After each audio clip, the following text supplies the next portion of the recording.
హైదరాబాద్ లో జరగబోయే మనీ మంత్ర money manifestation classes కి ఇప్పుడే కాల్ చేసి రిజిస్టర్ అవ్వండి.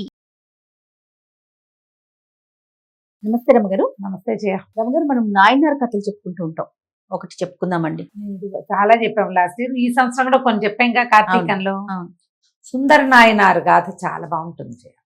పూర్వం అట 9వ శతాబ్దంలో ఈ సుందర నాయనారు జన్మించాడు. పుట్టినప్పుడట మహాద్భుత సౌందర్యవంతమైన బాలకుడు. ఆయన పుట్టినప్పుడు భలే అందంగా ఉన్నాడు. అందరు ఎంత అందంగా ఉన్నాడని సుందరర్ అని పిలిచేవారు. అందగాడు. అంతేగా అమ్మాయి అందంగా ఉంటే సుందరి, ఆ అబ్బాయి అందంగా ఉంటే సుందరుడు. పూర్వకాలం అలా పెట్టుకుని వాళ్ళ పేరు. అక్కడ అలఘర్ అలాంటి పేర్లు పెడతారు ఈ తమిళియన్స్. అవును. ఈ చోళ దేశంలో ఉన్నాడు. అయితే అప్పుడు ఏమన్నాలంటే పాండ్యరాజ్యం అనుకో. అయితే పిల్లవాడు ఎదిగాక కాస్త శివభక్తి పరాయణుడిగా ఉండేవాడు, కానీ అంత ఎక్కువ కాదు, ఒక మాదిరి భక్తి. కొంత వయసు వచ్చాక తనకి వివాహం తలపెట్టారు. వివాహం తలపెట్టి సరే అన్ని ఏర్పాట్లు అయినాయి. సరిగ్గా సూత్రధారణ జరిగే సమయానికి ఒక ముసలాయన వచ్చి గట్టి గట్టిగా అరిచి కేకలు పెట్టి, వీడికి పెళ్లి చేయడానికి వీల్లేదు, వీడు మా సేవకుడు అని కేకలు పెట్టాడు. పెట్టేసరికల్లా పెళ్ళి ఆగింది. అందరూ అడిగారు. ఆయన ఒక కాగితం పుచ్చుకొచ్చాడు.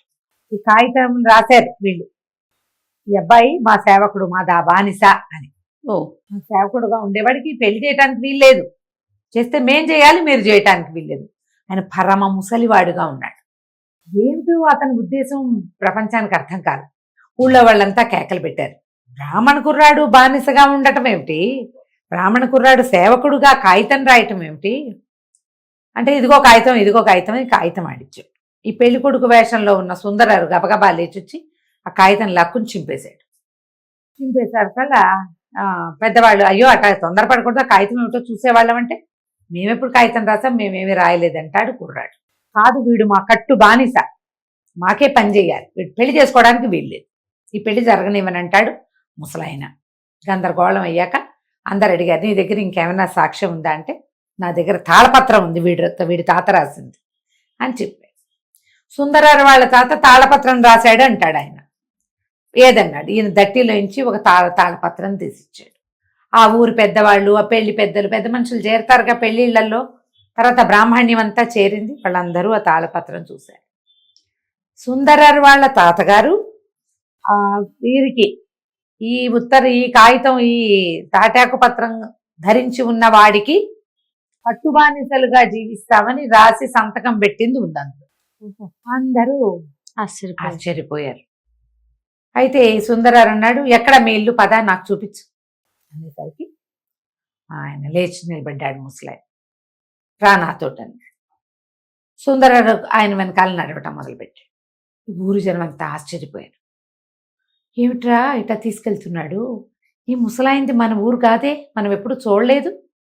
ఒక వృద్ధుడు, ఒక 90 ఏళ్లవాడు, ఎక్కడి నుంచో వస్తే రావాలి, కానీ మన ఊళ్ళో ఉంటే ఈ ఊళ్ళో పసిపిల్ల బాలాది తెలుసుకుంటారు కదా, అందరికీ తెలుసు. ఆఖరికి ఆ ఊళ్ళో ఉన్న పిల్లి, మేక, కుక్క కూడా ముసలి తాతను గుర్తుపడతాయి. అవును, మనలో ఒక్కడికి తెలియదే ఈయన. బ్రాహ్మణ సమాజానికి తెలియని వాడెవడు ఉంటాడు? మిగిలిన జాతుల్లో ఉన్నా కూడా వాళ్ళందరూ కూడా ఏదో ఒక సందర్భంలో బ్రాహ్మణ సమాజానికి ఎరుక కలిగి ఉండాలి వాళ్ళు, తప్పకుండా.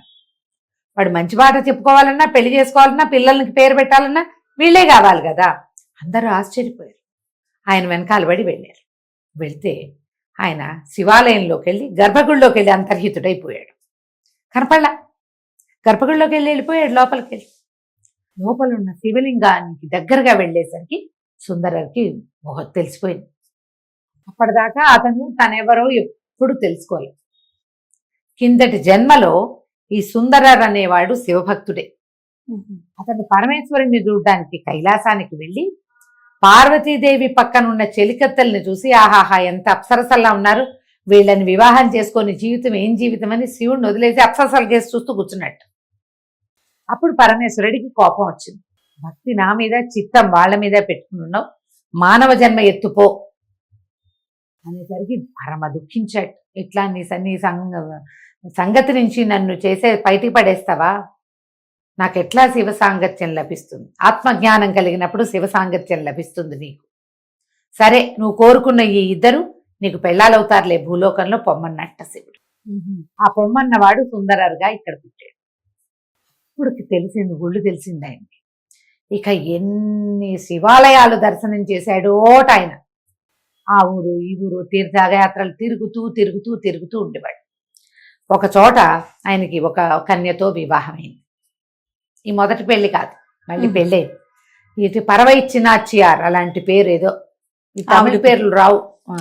కానీ ఆమెకి తాళి కట్టేటప్పుడు ఆయన తెలుసుకున్నాడు, తను పరమేశ్వరుడు పార్వతీదేవి పక్కన ఉన్న కన్యలు ఇద్దరిని చూశాడు కదా, ఆ కన్యల్లో ఒకతే ఇది.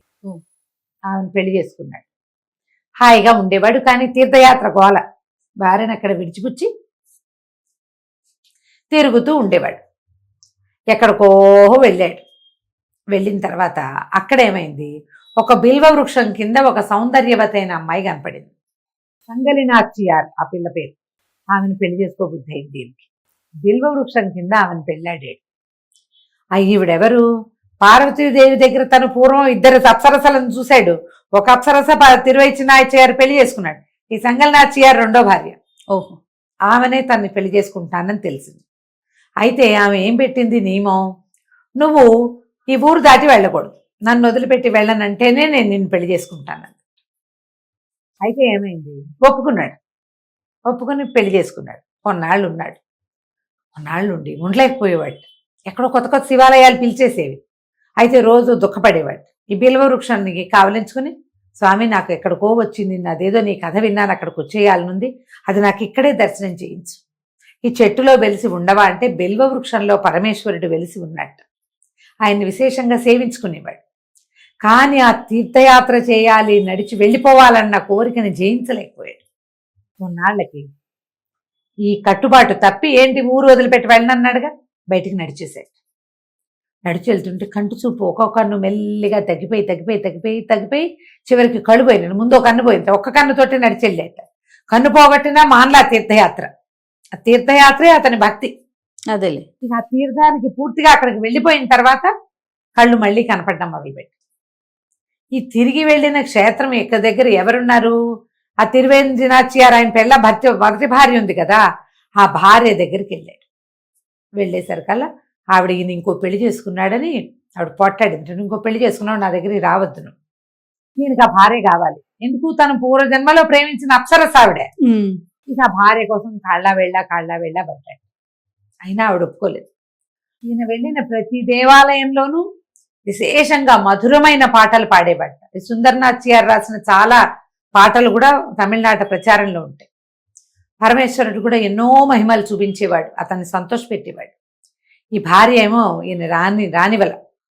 అప్పుడు భగవంతుడిని ప్రార్థిస్తే పరమేశ్వరుడట మధ్యవర్తిగా వచ్చి భార్యకి ఈయనకి సయోచి కుదిర్చాడు. మళ్ళీ ఆయన చెప్పాడు, వీడి ఇట్లా ఇద్దరు అప్సరసలను చూసి మోహించాడు, వాళ్ళిద్దరితోటి ఇతను పుట్టాడు, ఒకతవి నువ్వు, రెండోది ఆమె, కాబట్టి భగవంతుడు ఇచ్చిన ఆనతి ప్రకారం జరిగింది, కానీ వీడి బుద్ధి పక్కదోవల పట్టి కాదమ్మా అని భగవంతుడు నచ్చజెప్పాడు.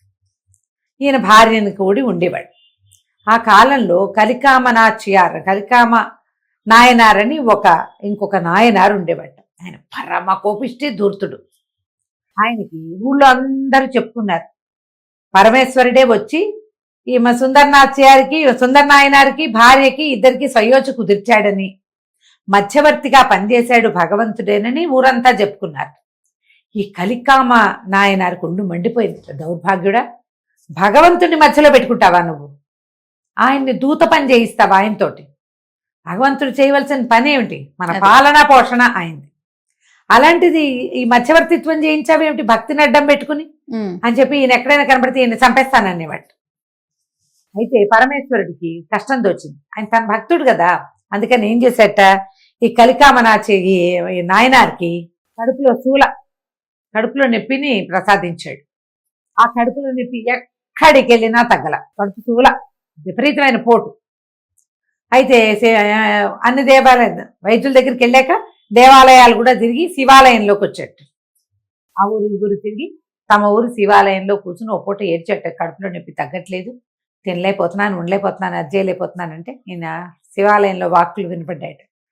సుందర నాయనార్ దగ్గరికి వెళ్ళు, వాడి దగ్గర కడుపు నొప్పికి అద్భుతమైన వైద్యం ఉంది, వాడు నీకు వైద్యం చేసి ఈ నొప్పి తగ్గిస్తాడు అని శివాజ్ఞ వినపడింది.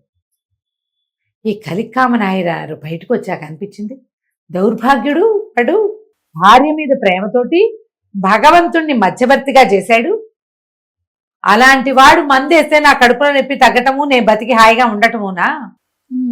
నాకు మందొద్దు ఏమొద్దు. భగవంతుణ్ణి మధ్యవర్తిని చేశాడు, వాడు మంచివాడు కాదు. ఓకే. అందుకని నా పొట్ట చీల్చుకుని చచ్చిపోతానని పొట్ట కత్తి పెట్టి పొట్ట చీరేసి పేగులు కత్తిరించుకుని చనిపోయాడు. అందు వేసుకోని అన్నాడు. దేవుడు చెప్పినా సరే వాడు దేవుణ్ణి కూడని కార్యానికి వాడాడు, అది పనికిరాదు.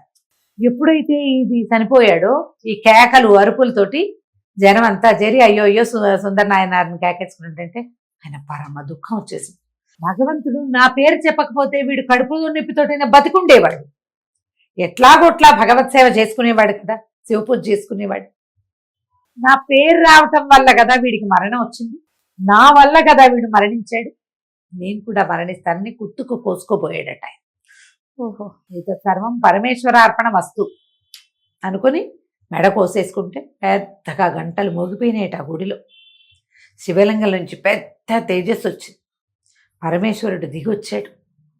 మొదట కలికామ నాయనారిని బతికించి నీ కోసం సుందరుడు ప్రాణత్యాగం చేశాడని చెప్పి అప్పుడు సుందర నాయనారిని కూడా బతికించారు. వాళ్ళిద్దరూ జీవించారు. పేగులు కోసుకుని ఒకడు, మెడ కోసుకుని ఒకడు మరణించి శివాలయపు వాకిట్లో మళ్ళీ బతికారట 9వ శతాబ్దంలో. ఓహో. ఆ తర్వాత ప్రజలందరూ ఎంతో కొనియాడారు, శ్లాఘించారు వీళ్ళిద్దరిని. వాళ్ళిద్దరూ కలిసే శివారాధన చేసేవారట జీవిత పర్యంతము. కలిసి శివార్చన చేసేవాళ్ళు, కలిసి తీర్థయాత్ర చేసేవాళ్ళు. ఎన్నో మధురమైన పాటలని తమిళ ప్రజలకు అందించారు. నాయనార్న గాథలే వింతగా ఉంటాయి. అవునండి. అసలు పరమభక్తి. అసలు అంటే నిజంగానే అంటే వాళ్ళు ఏదో ఒక ఉద్దేశంతోనే భూమి మీద జన్మించారు కదా అంతే, రమ్మగారు, అంతే. అంతే కదండి. అంతే. భగవద్భక్తులే ప్రపంచానికి భక్తి ఎంత తీవ్రంగా ఉండాలి అనేది చెప్పడం కోసమే జన్మించుంటారు. బాగుంది కదా కథ. చాలా బాగుందండి. నమస్తే. నమస్తే.